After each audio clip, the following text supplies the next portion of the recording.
My name is the Reverend Dr. Jonipher Kūpono Kwong. I'm the minister of the First Unitarian Church of Honolulu.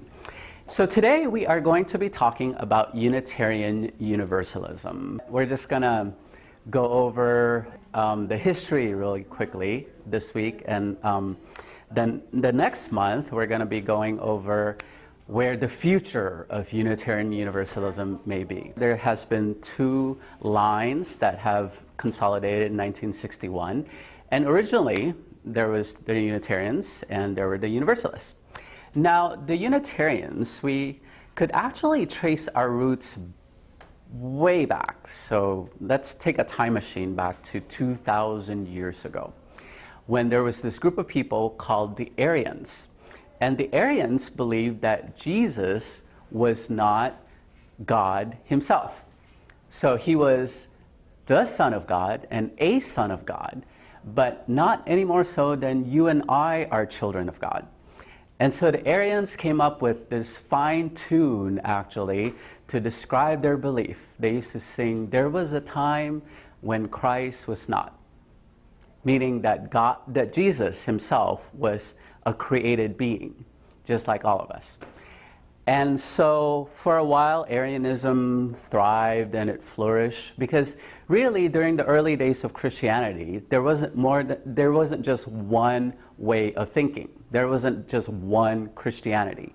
And so to even call it Christianity would be a misconception in many ways, because it should rather be Christianities in the plural form. And indeed, even if we look at the Bible as it stands today, we realize that there's so many different interpretations and so many different takes on who Jesus was. So there's 4 Gospels that made it, and they're finding more and more apocryphal Gospels, for example, right? The Gospel according to Mary, not this Mary, but another Mary, and the Gospel according to Judas was just recently found in the desert. And so there were all these accounts of who Jesus was, and some of them don't really agree with each other. So there were conflicting figures, for example. Did he feed 4,000 or did he feed 5,000? Was it a sermon on a mount or was it a sermon on a plain? And so clearly there were different communities with divergent beliefs. And so Arianism was just one of them. Now fast forward to 325 CE. There was this emperor named Constantine. How many of us have heard of Constantine? Well, you may have also heard that he wanted to unify the Roman Empire.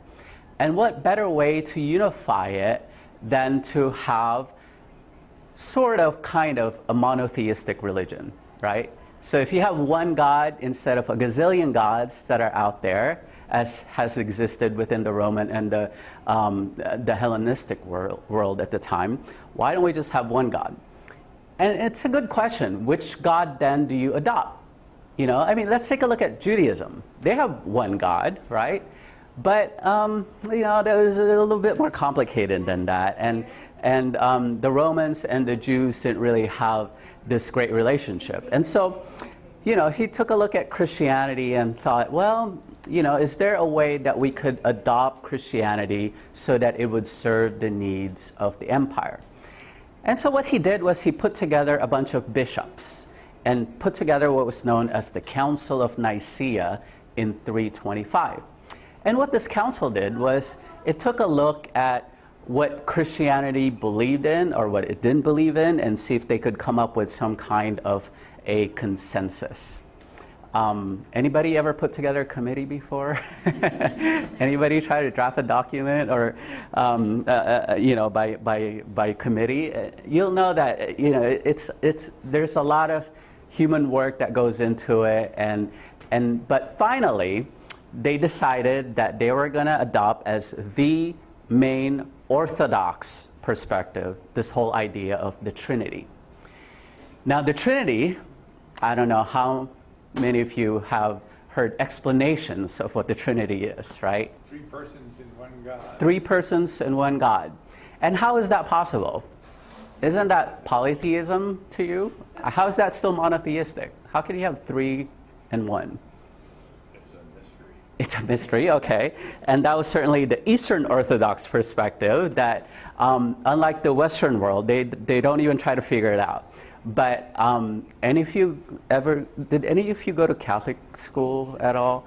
All right, so did any of the nuns or the priests ever try to use a three-leaf clover as an example? Especially the Irish ones. Yes, there you go. The luck of the Irish, the Trinity, in clover format, right, in the shamrock format, yeah? Or anybody heard it explained as the stages of water? That water is solid and liquid and also gas, right? So that just as water has three different state forms, so there's the Trinity that is just the same substance. But anyway, they came up with all kinds of wonderful words like homoousios and blah, blah, blah. I know you're looking at me like, what? But I kid you not, this is what I paid $30,000 to go to seminary for, to learn what all these words are all about. So, and the idea was that Jesus was the same substance. So homo, same, substance, ousios, as God. And so this was what it was adopted in the Orthodox perspective. But that didn't mean that the Arians were completely shut out right away. So they too started protesting and saying, wait a minute, we can't even find this word Trinity in the Bible anywhere. So how are you going to make me believe in this stuff called the Trinity, right? And so that's how they kind of became known as Unitarians, except they didn't really use that word at the time, meaning there's just one God, or the oneness of the divine life. And so, needless to say, Constantine wasn't very happy with this divergent viewpoint. And so those who didn't believe in the Trinity were labeled heretics, right? And heresy really just means to dissent and to have a choice as to what you do want to believe. So if you're dissenting against something, that means that you believe in something else, right? And in this instance, it just so happens that heretics were not the same as the Orthodox. But as we all know, it's not as simple as that, because back during that time, it was pretty important for people to have the same kind of belief. Because again, he wanted to unify the empire, right? And thus was born this whole idea of Christendom. Have you heard of Christendom? And Christendom is basically a combination of Christianity and kingdom. Christendom, right? So thus was born the Holy Roman Empire. And for many Christians, this was an anathema, because for them, you know, being a Christian meant following after the life of Jesus. And Jesus was a pretty rebellious kind of guy. And Jesus didn't really spend much of his time building institutions or even being in the temple or the synagogue too much. You know, he was out where the people were. And so there's been lots of books written about how there's always this tension around Christendom for a number of years, because once the Christians tasted power and what that was like, it was bad news for people who had a divergent belief, like the Arians, right? And so they were consequently put to death or harassed or threatened and persecuted. And so the Arians were basically driven underground for a number of years. Until, that is, the Protestant Reformation. And what brought about the Protestant Reformation, you may ask? Did people all of a sudden wake up and start saying to themselves, we want to protest, and we want to be like an ant, so we'll protest ant, right? Sorry, bad joke. All right. Clearly, stand-up comedy is not my calling. So these were the folks who protested some of the major beliefs that the Catholic Church had at the time. And one of the things that brought about the Protestant Reformation, in my humble opinion, is the invention of the Gutenberg press. And so all of a sudden, the Bible was mass-produced, and everybody had access to it. Well, not everybody, you still had to purchase the book, but almost everybody. Whereas before, it was limited to just the priests who were educated in how to read and write in Latin, and they were the only ones who were allowed to interpret the Bible. But when the Bible became widely available, people started reading for themselves and thought, wait a minute, that's not what it says here. Like I said, the Trinity isn't mentioned anywhere in the Bible. And so people started thinking for themselves, and they started doubting, and they started going in a different direction. And that's when Unitarianism bubbled up again. So this whole Unitarian controversy, so to speak, came about again. Especially around the southern part of France, there was this guy by the name of Michel Servetus. He wrote a book called On the Errors of the Trinity. And he was so excited about it, he sent a copy to John Calvin, probably to get his endorsement, and so that, John Calvin would write a nice blurb on the back of the cover of his book. I don't think they did it back then, but, it's a nice thought. So he wanted John to endorse him, right? Because John Calvin was another Protestant guy from Geneva, Switzerland, who also had French origins. And so he thought, well, we're kind of French, and we should be buddies, right? But needless to say, John Calvin was not willing to go there. So while John Calvin had some differing theological thoughts from the Roman Catholic Church, he wasn't quite willing to go that far to question even the Trinity. So other reformers, like Martin Luther, for example, were talking about sola fide, salvation by faith alone, right? Which is what that means. And John Calvin was exploring the idea of predestination and all that. And Michel Servetus was questioning the whole entire doctrine of the Trinity. So anyway, John Calvin basically told Michel Servetus that if you ever step foot in my backyard, if you ever end up here in Geneva, you're going to be dead meat. Ooh, right? Well, guess what Michel Servetus did? He went over to pay Calvin a visit, and he even attended a church service. And finally, someone recognized him from the congregation and said, hey, wait a minute, aren't you that Michel Servetus guy? Isn't your book banned from our reading list, on the errors of the Trinity? And so he was arrested and eventually tried for heresy and put to death. So he was burned at the stake. And not only was he burned at the stake, but all his books were also burned along with him, except for one copy. And guess who had that one copy of On the Errors of the Trinity? John Calvin, right? And so it's kind of ironic. And even right before he died, he was given the opportunity to recant his position, to say that, we'll give you one last chance, Michael. If you could only say, Jesus, eternal Son of God, have mercy on me, instead of Jesus, Son of the eternal God, have mercy on me, he would have been saved. A very subtle difference and only a few words apart. And so consequently, the execution went ahead. So at the time, that's how much people believed in their theology. These days, we'd be thinking to ourselves, who's willing to die for what they believe in? Any of you willing to be burned at the stake along with your books? No, the Catholics were killing Huguenots in France. That's right, they were. They were.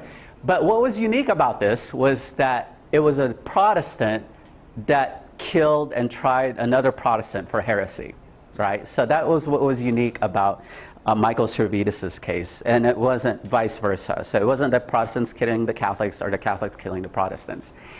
And this whole idea, though, of Unitarianism kind of caught on in other places. So in Poland, there's a guy named Socinus, something like that. It's all Polish to me. That was also starting a movement there, and it eventually caught on in a place called Transylvania. Have we heard of this? The Dracula, Transylvania, I want to suck your blood. And so it took root there. And it took root because of a chaplain to the king, actually, by the name of Francis David. And Francis David was such a good orator that he went up in front of the king and said, I have this thought about who God is and what religion should be all about. And so King Sigismund at the time, John Sigismund, said, okay, let's hear it. You know, I've probably heard it all, but let's hear you give an explanation for this whole thing. And so Francis or Franck David did, and the king was so convinced that he converted to Unitarianism. So to this day, he was the only monarch who was a Unitarian himself, King John Sigismund.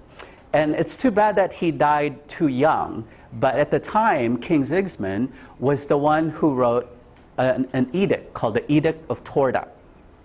And in this edict, he said that no one should be persecuted for their religious belief. So you could be a Protestant or a Catholic and have religious freedom within his realm. Now again, this was the 16th century, so it was quite revolutionary for his time. So this was before the First Amendment was ever introduced to the US Constitution, yeah? And so again, it was too bad that he died young. He had a horsing accident, so he probably should have quit horsing around. But oh, come on, that was all right. No more puns. And so his successors weren't as friendly, and so thus the persecution began again in terms of the Unitarians in Transylvania. And to this day, they never really quite recovered from it. There's still a fairly decent Unitarian population in Transylvania, which is now part of Romania. But at the time, they just went through too much to be able to sustain themselves. All right, so are you ready to move to another part of Europe in terms of where Unitarianism evolved? Let's go to jolly old England, shall we? So in England, there was the Anglican Church, which was the official church of England, right? And they're so clever. They called it the Church of England. Isn't that clever of them? And it was started by Henry VIII, I am, because he wanted to marry another wife because his first wife couldn't bore him any children. And so because the Catholic Church wouldn't grant him the divorce, he said, well, screw you, I'm going to divorce you instead. So he took his marbles and played somewhere else. And so he started the Church of England. And anyone who did not belong to the Church of England were called dissenters. Again, there's that word, right? Dissenters, which means heresy, to dissent and to choose, right? So that theme keeps coming back for some reason. And in England, interestingly enough, John Calvin's group were called the Reformed movement, right? So they were the reformers in England. And part of the reform came from this group of people called the Puritans. And they wanted to purify the church. So strip it of all the rituals that don't make any sense, and strip it of all the iconographies and the statues and whatnot. We just want to go to a very pure and simple form of Christianity. Well, they weren't really very popular in England either. So they decided to sail ship and go to the New World. This New World that's called America. And so in when did the Puritans land in Plymouth Rock? 1620. I'm glad you all know your U.S. history. They landed in Plymouth Rock, and to this very day, actually, this is a trivia for you, Plymouth Rock is a Unitarian Universalist church. So it's one of the oldest churches in our country, and it's a Unitarian Universalist church. Anyway, so they got here, and admittedly, the Puritans have had a mixed record in terms of their treatment of people, and even their views on sexuality were questionable. What's sexuality, right? Puritans say nobody has sex. So anyway, it's kind of ironic too. There's two ironies in that the Puritans became our forebears, and the Puritans also were descendants from John Calvin. You get the connection here? John Calvin was the one that burned Michael Servetus, and yeah, so I found that kind of ironic. So fast forward again from when the Puritans landed to 1820. So admittedly, there were at least two major branches of Puritanism. So the more conservative Puritans became known as the Congregationalists, And in around 1820, there was a Puritan or Congregationalist minister by the name of William Ellery Channing who was preaching at an ordination service. And the title of his sermon is Unitarian Christianity. And in this sermon, he came out, basically. It was this coming out sermon, that he no longer believed in the Trinity. And this caused quite a stir in New England, in Boston especially, right? So people were talking, did you hear that William Ellery preached the sermon? And so literally churches kind of broke off. So the more conservative folks remained Congregationalists or Puritans, and the liberal folks now then became known as Unitarians. It was so controversial, in fact, that even Harvard had to grapple with its religious affiliation. And guess which side they ended up going to? Unitarianism. Yeah, and there were so many court cases too, because when churches split, I mean, we know this to be the case these days with, you hear about the Episcopal Church or the United Methodist Church, for example, with their struggle about inclusion for LGBT people, right? And they split off, and they then have to decide, well, who gets the land, right? Who gets to keep the church property? So these decisions were also being made at the time, because that split wasn't necessarily amicable. Like any divorce, right? Some are amicable and some not so much so. So they ended up in court, and there were court cases, for example, that talked about who gets to keep the church silverware. So, and it all depends on who the judge is. So there was this famous case in Massachusetts where the judge happened to be Unitarian, and so the Unitarian church got to keep the silverware. So it's all very interesting. And I don't know how many of you read the UU World recently, but there's these two silver goblets that used to be owned by the governor of the state of Massachusetts. And the church needed to go through a capital campaign because they needed to repair the roof or do some maintenance work on it. So they sold the goblets. They sold for $1.2 million. So silverware is a big deal, you know? Do you know where we could get some here in Hawaii? We wouldn't need a pledge drive ever again, would we? So anyway, where was I? All right, so William Ellery Channing was one of the founders for Unitarianism here in America. Are we ready to jump back to the Universalist side? Because I haven't talked much about them yet. So Universalism could kind of sort of trace its origins to Origen, O-R-I-G-E-N. Origen was a theologian who thought that all creatures were eventually reconciled into the divine life, meaning that all were saved. Whether you like it or not, you know, no matter what kind of evil thing you've done in this life, you're eventually going to end up in the same place. And so for us, universalism comes from the whole idea of universal salvation, meaning there's no such thing as hell or eternal damnation, because for universalists, it just didn't make sense. How could you have a loving God, and yet a loving God would send people to hell, which is eternal separation, right, for all of eternity? So again, it just didn't make sense to universalists. And in America, actually, some of the more famous universalist founders were folks like Hosea Ballou and John Murray, who actually came from England as well. And some of these folks had Baptist backgrounds before, and some of them had Methodist backgrounds. But nonetheless, the theme that they all had in common was that we're going to preach about love. And I don't know how many of you know about this, but our first principle, the inherent worth and dignity of every person, is actually a universalist principle. So during their conventions, they would come up with some principles of what they believed in. And so that was one of them. And so if you take this train of thought of universal salvation, wouldn't that mean that we shouldn't be owning slaves? Because aren't African Americans saved too, and aren't we all going to end up in the same place? And so universalism, even before Unitarianism, was actively involved, along with the Quakers, in the abolitionist movement.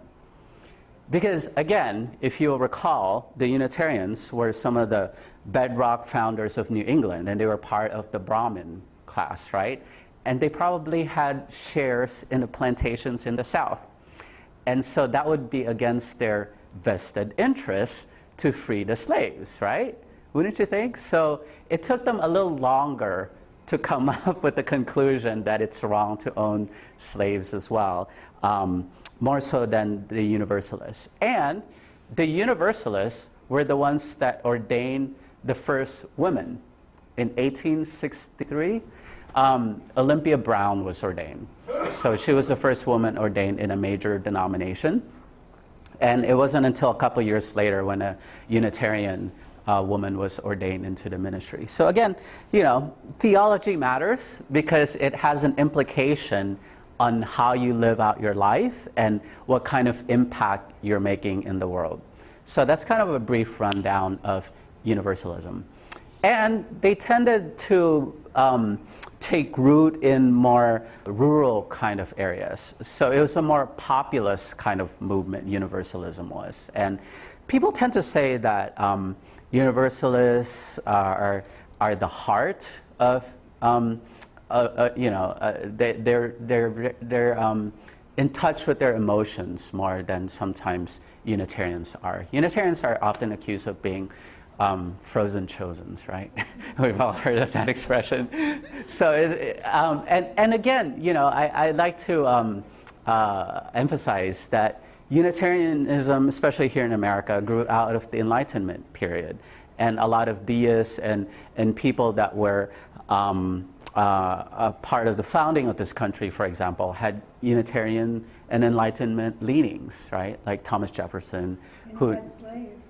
and Jefferson had slaves, absolutely. So again, this was the disconnect between, you know, how could you say that you believe in the inherent worth and dignity of every person and yet own slaves? And how could you father children from your slaves, right? Which Jefferson did, and how could you justify that in your mind? So it was never a clean-cut kind of thing, and we could never claim to always have been on the right side of history and standing on the side of love and all that good stuff if we don't take a look at some of the shortcomings that we've had in our movement. Again, part of that critique is that it's too rational and that it's too intellectual. If you'll notice, even these days, in many Unitarian Universalist congregations, that the ministers would robe in a black robe, right? Which is an academic robe. And they would wear the hood. Unitarianism grew out of that academic environment, and if you'll notice, most churches start in September and end in June, which happens to coincide with the academic calendar, right? And so there was a group of people that critiqued that, saying that was too cold, and you know, there must be another way of preaching, for example. One of these folks is Ralph Waldo Emerson, who gave a speech at Harvard Divinity School and critiqued some of his fellow ministerial colleagues, because Ralphie was actually a Unitarian minister. And he said, you know what? Some of you preach as if you have never fallen in love before. Some of you preach as if you have not been out in nature and experienced the grandeur of creation and been in touch with mystery. Some of you are laughing because you've heard these sermons before, right? Where it's kind of like preaching right out of a history book or preaching right out of an encyclopedia, and you're sitting there going, what does this have to do with my life? And so Ralphie, nonetheless, when he preached this at Harvard, was not the most well-liked and well-received, because this was actually a baccalaureate for ministers who, or prospective ministers. And so he became persona non grata at Harvard. So he decided to instead pack up his things and move to Walden Pond, right? Along with Henry David Thoreau and some of these other folks. And they founded what was known as the Transcendentalist movement, meaning that there's something transcendent about life, that there's a greater mystery that we are a part of. And how could we use experience to guide us? And how could, you know, so it became part of a romantic movement. And I would say that that's when heart was reintroduced back into Unitarianism in a big way and in a more intentional way. And others that were part of this movement were Walt Whitman and Theodore Parker. So these were some of the names of folks that grew out of the Transcendentalist movement.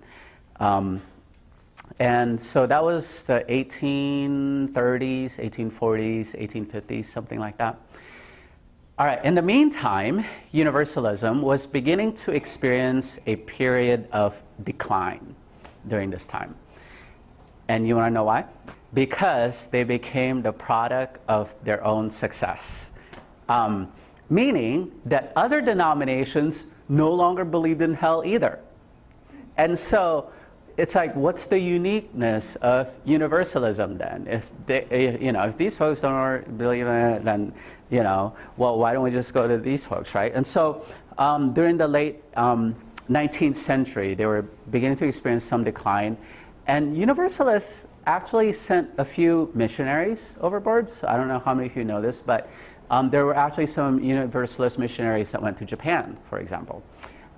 In the late 19th century. And consequently, to this day, there are still some Universalist churches in Japan. All right, so let's fast forward to the turn of the century. So Unitarian Universalism, the Unitarians and the Universalists were beginning to reinvent themselves and really see how they could be even more open-minded and broad in their approach and attract more people. And these were the folks that helped found the World Parliament of Religion, for example. So in the late 19th century and early 20th century was when the World Parliament of Religion was founded. And in 1933, a group of folks came up with what's known as the Humanist Manifesto. And this is a document that says you don't necessarily have to believe in a deity to be an ethical person, to be a person who wants to do good in the world. And so, again, it was quite controversial at the time, right? I mean, it still is controversial. How many of you have had to explain that atheists belong to your church? and how many have to explain that you could actually sing and dance and have a good time and have spiritual value even if you don't mention the G word every other word, right? That there's still a way to do that. And so that became quite controversial. And, but at the same time, it forced us, not forced us, that may be too strong of a word, but it encouraged us to take a look at what is the basis, what is the grounding for us being a religious movement, and where does our faith lie if it's not in some outside source. So in the 1950s, these two denominations were getting to a point where they needed to basically fish or cut bait. So the idea is that in order for it to remain sustainable, they needed to figure out a new way of being. And so it was actually the youth who in 1951 decided to come together, and the adults finally decided at a General Assembly in 1961 to vote to have the two denominations come together. So that was a big turning point for us. And this is why we have two circles in our logo, right? So one representing the Unitarians and the other the Universalists. And there's never supposed to be a dash or a slash or a comma or anything between the Unitarian and Universalists. So they're just two denominations. And we're not calling them a merger. So that was a word that was resisted back then. So the official term for that is consolidation. And around the 1960s was also a period of tremendous turmoil in terms of how we deal with race issues in this country. And a bunch of Unitarian ministers did answer Dr. King's call to go from Selma to Alabama, and including the minister of the Honolulu congregation at the time, Gene Bridges. And I think he was the one who gave Dr. King a lay, if I'm not mistaken. And so that was quite an opportunity for us to do some public witnessing. And another minister who responded to the call is the Reverend James Reed. And unfortunately, after James Reeb and a group of friends were dining, and they came out of the diner, they were beaten by white supremacists. And so Reverend Reeb sustained some head damages, and he was admitted to the hospital. And Lyndon B. Johnson visited him in the hospital right before he died. And so a lot of people are guessing that it was partly because of that incident that made Lyndon B. Johnson sign the Voting Rights Act of 1965. And so, so James Reeb became one of our martyrs during the civil rights movement. But there were certainly others who participated in that whole event. And Dr. King was so sympathetic to our movement that he actually donated his work to the Unitarian Universalist publishing house, Beacon Press. So to this very day, all of Dr. King's works are owned by Beacon Press. So that's quite a big deal, I think. And speaking of Beacon Press, I don't know how many of you have listened to, Democracy Now! Is that the name of the podcast? On July 4th, they did a presentation on the, because there's all these talks these days with Snowden and the WikiLeaks, yeah? And so Beacon Press actually took on publishing the Pentagon Papers. They got threats from the government about this, but they published it anyway because they believed in the freedom of the press. And so that's how powerful our small publication is, our publishing house. And so I think I'm quite proud of that fact. But around this time also in our movement, there was another controversy called the Black Empowerment Controversy that went on, which is that there was some question around a group of African Americans who wanted to seek funding, and yet the UUA didn't release those funds as promised. And so there was a group of African Americans at that time who actually left our movement. And so I think we haven't really, we didn't even start the conversation again until the 1980s on race relations within our movement. And so right now, I think we're doing a better job at it, and we're finally analyzing some cross-cultural issues that exist within our movement, and finding out how we could be allies to one another again. And so it's been a long journey, and there's a whole book written about it called The Arc of the Moral Universe. So it's a quote from Theodore Parker, and later on adopted by Martin Luther King Jr., that says that the arc of the moral universe is long, but it bends towards justice. And so that's where we're at in terms of our struggle for racial equality. But at the same time, we also are engaged in other fronts, and especially after the 60s, because it wasn't just the civil rights movement, but this was also when the feminist movement came about and the LGBT rights movement came about. And so today, for example, most of our clergy people are women. So I think 55 or 60% of our clergy are women, so male clergy are actually in the minority now. And also more and more we have LGBT people who have come out as clergy persons in our movement. But that too took some time for the denomination to get used to. And these days we're obviously very involved in the whole marriage equality fight.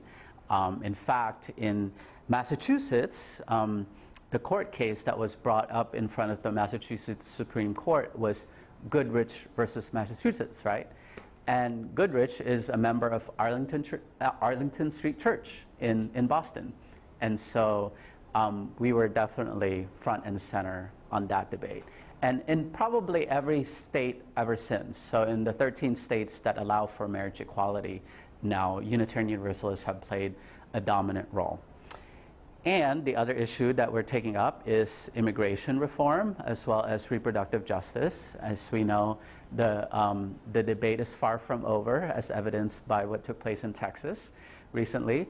And so we're trying to partner with other organizations to figure out how we could continue to stand on the side of love. So that's a very broad stroke overview in terms of going from heresy to justice and how all these things figured into it. But I would just recommend one more article that's probably a must read, and it just came out on the Huffington Post, written by someone who was in 10th grade at the time. I think they have a section called Kid Spirit. I'm just gonna stop there because I'm sick of hearing myself talk. So let's hear you talk and answer any questions you may have about Unitarianism, Universalism, or Unitarian Universalism. Without the concept of hell, is there any thought of judgment after death? Hosea Ballou was rumored to have ridden on a horse along with a Baptist. And the Baptist said the same thing, right? If I were to knock you over from your horse, what would happen to me if there's no eternal punishment or no judgment for my action? And Hosea Ballou turns around and says to him, well, the idea would not even occur to a universalist, right? So meaning, why can't we do good just for the sake of doing good? And why can't it be just out of the sake of actions have consequences and reactions, right? That's how life works. Or in Eastern traditions, or in Asian traditions, I should say, we call this karma. Or whatever you sow, you're gonna reap, right? So if you're gonna do bad things in the world, that's all just gonna come back to you. So you're really just doing harm to yourself, right?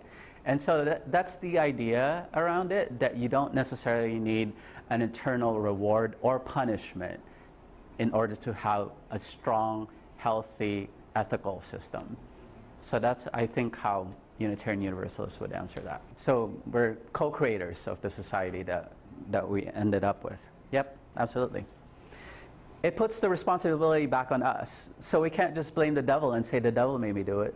You know, the devil made me knock you off your horse. But it's like, no, you did it. So you could do various things to move forward. You could ask for forgiveness, or you could work towards some kind of reparation and reconciliation, right? In order to, and there's been so many of those kinds of stories, but that for me is where the transformation happens, that it needs to take place in this life instead of the next. And I think that too is what makes Unitarian Universalists different from other faith traditions, in that we don't so much believe in pie in the sky, by and by kind of thing, but we more likely tend to want to focus on, well, how can I make an impact in the here and now? Because maybe this life is all that we have, right? And it's too precious and too short to waste it on doing evil in the world and causing havoc. Yeah.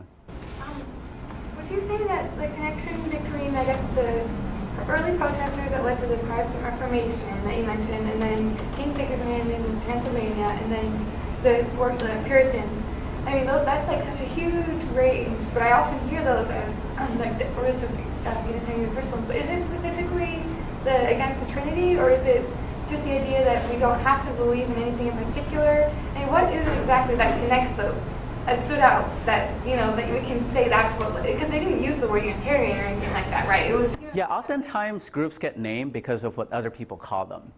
Like Methodists, for example, right, which grew out of the Church of England, they became known as Methodists because they were very methodical about how they did their Bible studies, and they had Wesley's quadrilateral that says, we're drawing from tradition and scripture and reason and experience.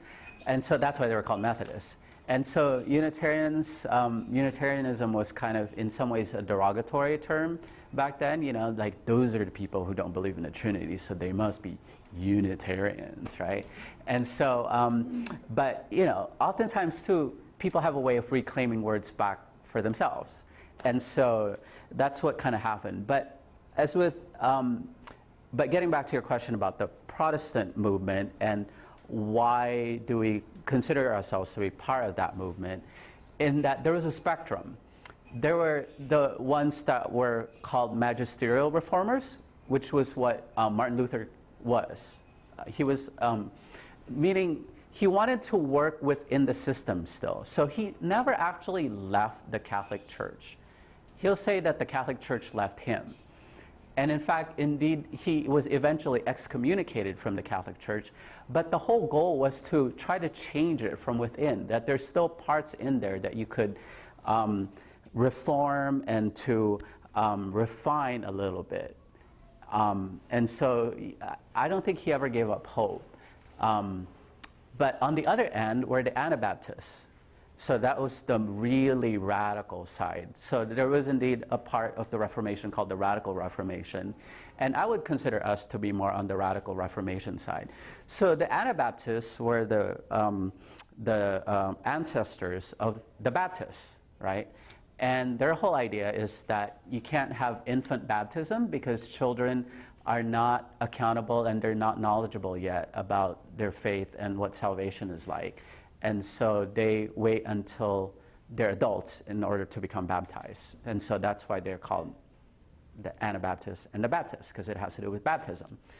And so it's interesting that they were actually the liberals of their time, considering where the Baptists are today. And again, these things have a way of kind of crisscrossing. We have to remember that Lincoln was a Republican. So that's hard for us to think of these days. But at some point, there's a switch there. And that most people in the South were Democrats, right? So can anybody find a Democrat in the South these days? So that's the interesting part about the Reformation. And it wasn't clean cut either. But I would say that everybody was just lumped into that category. So if you had a gripe with the papacy and with the Roman Catholic Church, then you were automatically described as a Protestant. But it was a very big tent that had a spectrum from left to right. There seems to be different ways that sermons are given these days. Some are still very intellectually driven, and some are more practical, down to answering questions like, what do I do with my alcoholic son, right? Or was it son-in-law? Whatever. Let's say you said. I get the point. And the question was, is this because of the two strands that came together? So are some ministers more universalist leaning while others are Unitarian leaning? And I actually see it as part of a broader picture. And I'll talk more about this next month when I talk about the emerging church movement, for example.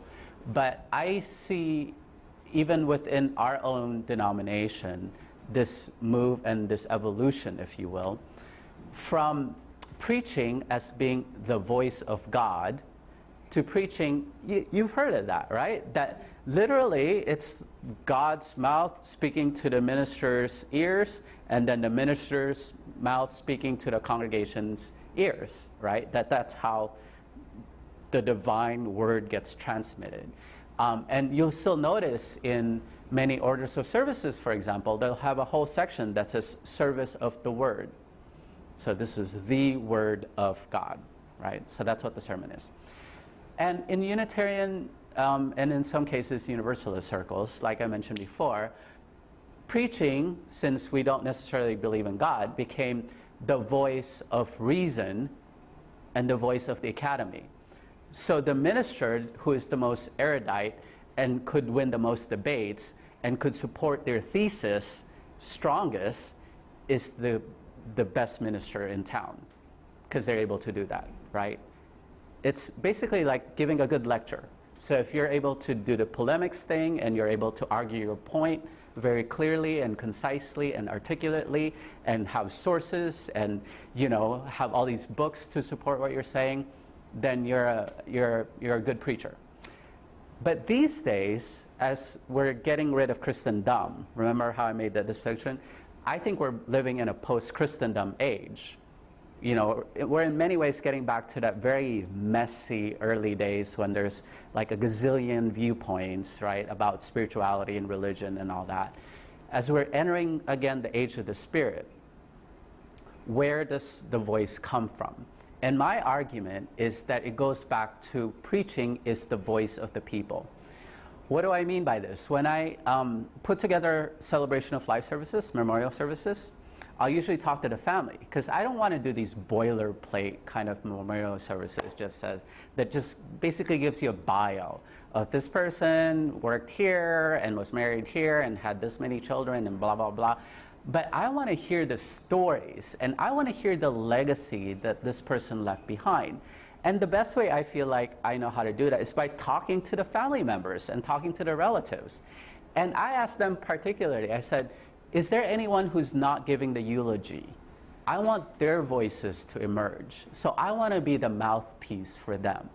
So for me these days, preaching is not only, preaching has the goal of transformation so that their stories could be lifted up, so that it would enrich our lives, so that those listening would say, yeah, I could relate to that. I could relate to the alcoholic son. And in terms of, I have a friend or I have a family member who's also going through the same thing. And yet I want to figure out how to still give them hope and inspiration and meaning so that they could live as healthy and whole a life as possible, right? So in that sense, preaching has become the voice of the people. And the information I give to you is not just to barf it out and to regurgitate it of what I learned in seminary, but it's more about, I see my role more as a highlighter. So I highlight people's stories and I highlight what I think would be good food for thought for you all, so that you could take it back to your homes and back to your lives and make it relevant and make it alive in terms of how you live your life. Because ultimately, I can't live your life for you. Only you could do that, right? But I can serve as a guide. I can serve as the one to be able to lift up and talk story with you. Does that make sense?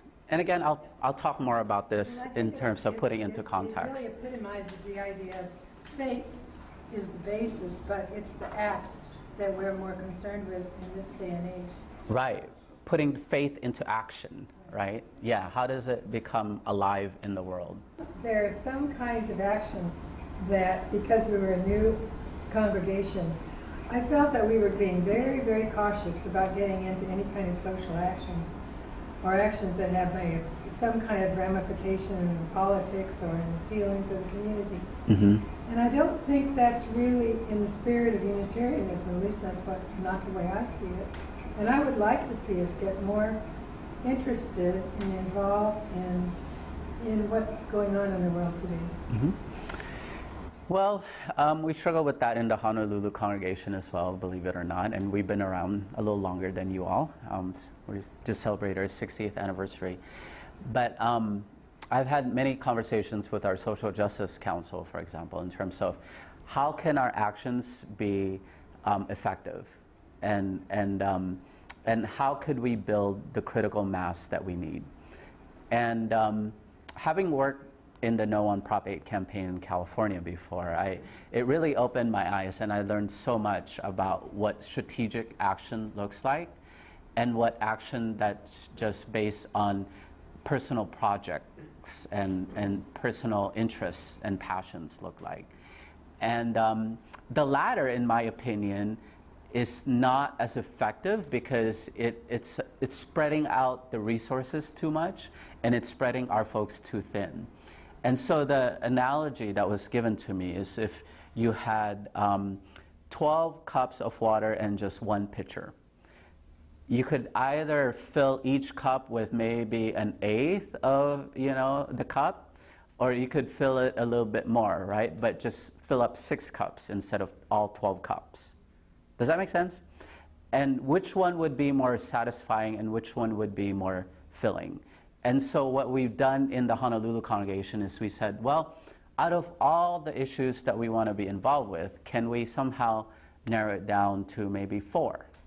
And so this is when the Social Justice Council came up with what they call the WARP plan, W-A-R-P, and the W stands for welcoming. How could we encourage our society to be welcoming of immigrants and LGBT people and Muslims and other folks who have been marginalized, right?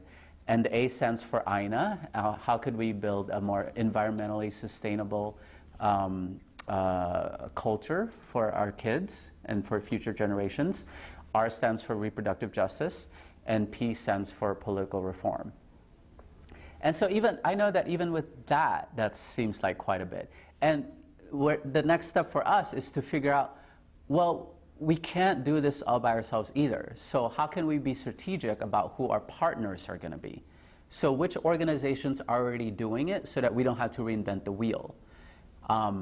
And so, part of the reason why I think we're engaged in this hui, in the use of Hawai'i, and linking our congregations more, is to figure out how to build critical mass. Because, one voice certainly is powerful, but when we have several voices that come together, how much more powerful is that? And I believe that that's how Mahatma Gandhi, for example, was able to overthrow the British from India, is that he was very strategic about it. And he made sure that it wasn't just him running around in his loincloth saying, let's throw the British out. But he built a movement, and he built people around him.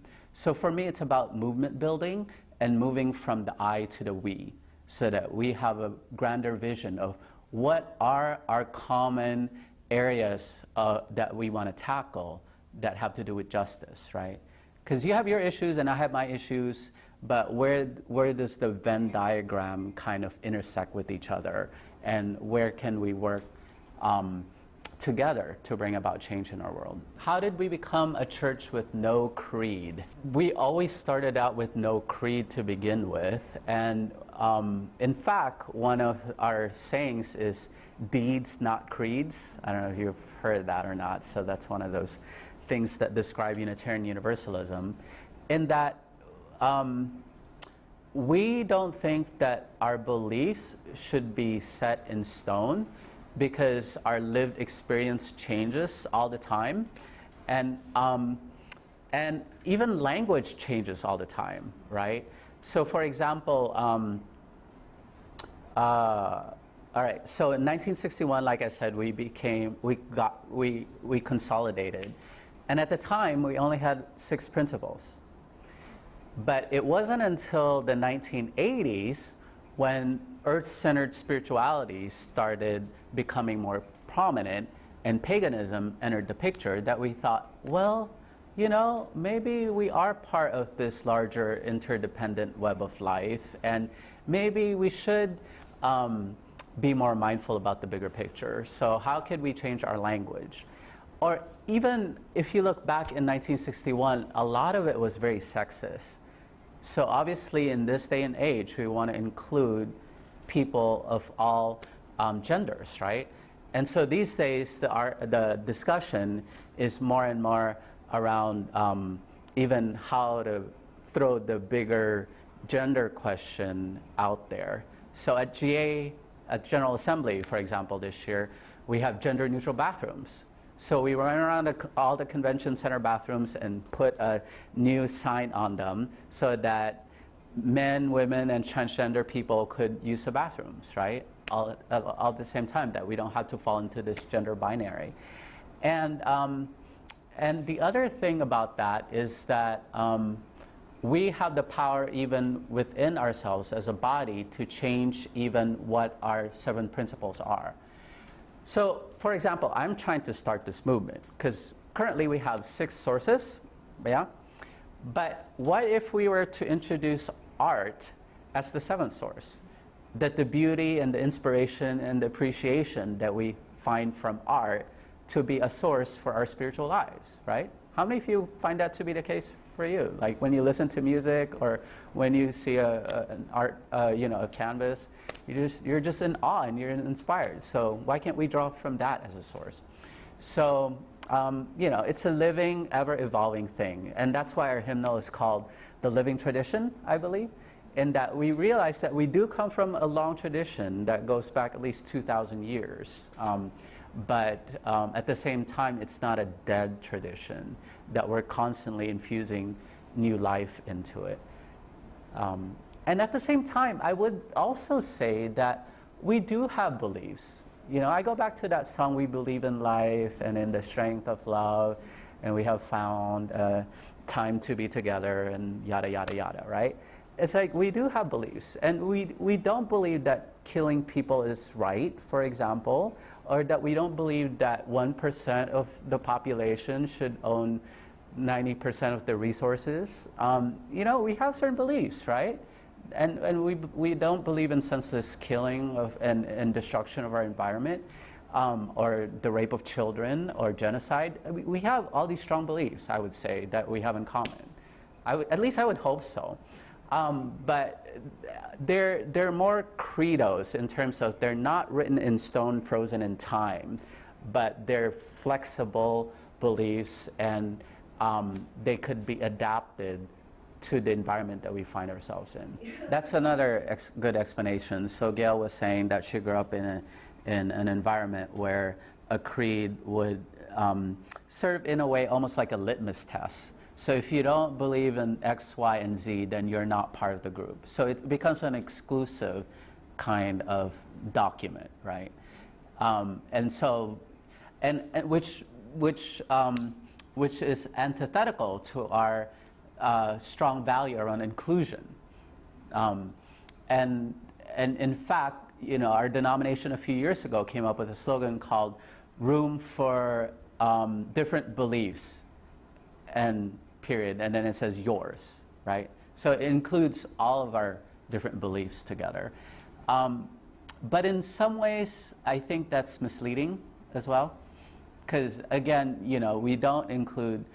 If the KKK, for example, were to say that we want to be a Unitarian Universalist, right? Would we say that we would have room for those kind of beliefs in our church? Probably not. Right. I would say no. So there are boundaries even to that. So I want to acknowledge that there are boundaries, but they're more flexible and permeable. The reason why we don't say that science is a religion, because if we are all from God, or whatever spirit you want to call it, then we were created curious. We have minds. We have desires to know. Yep. And that's part of our gift. Yep. What was that kid's gesture thing, where the religion of the open minds, loving hearts, and helping hands, right? So we want to bring our whole selves and our whole lives into the picture, and not just, you know, one or the other. Well, let me ask you this then. What one thing drew you to Unitarian Universalism, those of you who identify as Unitarian Universalists? So there was a comment about liberal religious values, so that that's badly needed here, especially on the west side of Hawaii. And there was also another comment about, you know, even though one could claim to be agnostic or atheist, there's still a religious need to be in community and to be with others who share your values, right? And to commemorate life's milestones, like weddings and coming of age, and even memorial services, right? Or celebration of life, yeah. A belief in seek and you shall find, ask and you shall receive. Yeah. There was another advertising movement, if you will, a few years ago within the UUA called Find and You Shall Seek. So for a Unitarian Universalist, I think it's often about, it's more about asking the questions of why. So instead of answering your questions for you, we're here to ask you even more questions. Or maybe steer you in the right direction of what kind of questions and how to formulate the questions, right? So in that sense, it's a very interesting religion in that it flips it around. So the comment was that Mary found it helpful when she married a Jew, having grown up United Methodist all her life, that you know, she could go back to even concepts like the Trinity, where you could actually use your brain, that you don't have to check it in at the door, and that you could question and maybe even doubt these whole concepts that you grew up with all your life, and not be faced with eternal damnation for doing that, right? What drew me to Unitarian Universalism? Good question. I would say that when I was it's kind of a long story, but I was actually converted at a United Methodist Church in Santa Barbara, California, when I was going to school there. And we read feminist and process theology in our United Methodist Student Movement group. And at the time I thought to myself, God, this is heresy with a capital H. This is everything I was taught I was supposed to not believe in as a child. At the same time, it was so compelling for me because it actually made sense. You know, when I stopped and thought about it, I was like, yeah, both and honoring the equality of all people why would that not make sense? You know, so fast forward to seminary, because I actually went to the seminary where that minister of that congregation was, and try to learn more about process theology.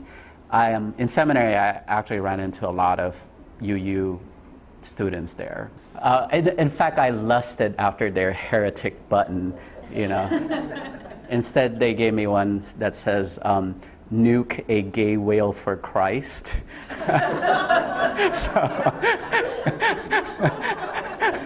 So, go figure. Anyway, maybe I should have had both. But as I was reading the 7 principles, I thought, this is right out of process theology. And in fact, when we were thinking about, speaking about our principles being dynamic and ever-evolving, so we were thinking about changing the preamble to it a couple years ago, except it takes 2 approvals from General Assembly in order to change it, right? Goes to show how quickly we become fossilized too, because there was a lot of controversy about that and eventually didn't get passed. But one of them was to say that we honor process theology, and at some point I'd be happy to talk about it. So maybe in the future, if we have another one of these discussions, I could talk about process theology. But it's a very relational kind of theology, and especially the 7th principle about the interdependent web of life. That's so much on the ground of what process theology is about. And here's the kicker in terms of that United Methodist pastor. He's since retired in California, and he became a UU and came out and became a humanist. So, and the interesting part about that is he actually invited me to be the consulting minister of the emerging congregation that he was a part of. So life is so cyclical and the world is so small. We just never know where we're going to end up. So did you go to a Methodist? I went to a Methodist seminary, Claremont School of Theology. So that was the #1 population there, and the second one were UUs. But what was interesting as well was that even when I went there, these days they become an intentionally interreligious seminary. So they're training imams and rabbis and soon-to-be Buddhist clergy people as well at Claremont. It in fact made the LA Times the front page, actually. At the time I was there, just a quick aside and then we'll end. I took a class on pneumatology, on spirit. Did I tell you all this story already?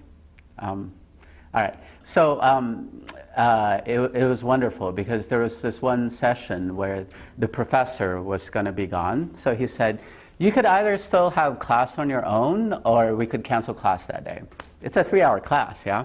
And so we said, well, let's still have the class, but instead of just a lecture, why don't we explain from our own tradition where we find spirit to be present? Because this is a class on pneumatology, on spirit, right? And so my UU colleague did the chalice lighting, because that's a very UU tradition, yeah? And then my Jewish friend did an Ashamnu, that's the prayer of atonement and confession in the Jewish tradition. And then I did a communion that was an open table communion, because that was part of my tradition at the time with the Metropolitan Community Church, where I used liturgy from Thich Nhat Hanh, about what communion is all about. And one of the ushers was a Mormon friend of mine in seminary. And then after that, we took up an offering, a food offering, by our Hare Krishna colleague. And so she did a very traditional kind of food offering, all vegan, of course, right? And then after that, we had a humanist. This was shortly after 9/11. So Bruce Springsteen did a song called After the Fire. I don't know if any of you have heard of that song or not, but it's a very humanist understanding of, you know, what took place in New York at 9/11 and everything. It was very moving and touching and powerful. And then finally, our Zen Buddhist colleague did an actual meditation for us. And so we thought to ourselves, wow, how cool is that we could honor the religious and faith tradition that we all come from, and not use religion to fight against each other or not use it to cause wars amongst ourselves. So if we could do this and replicate it in the world, what kind of statement would that make for world peace, right?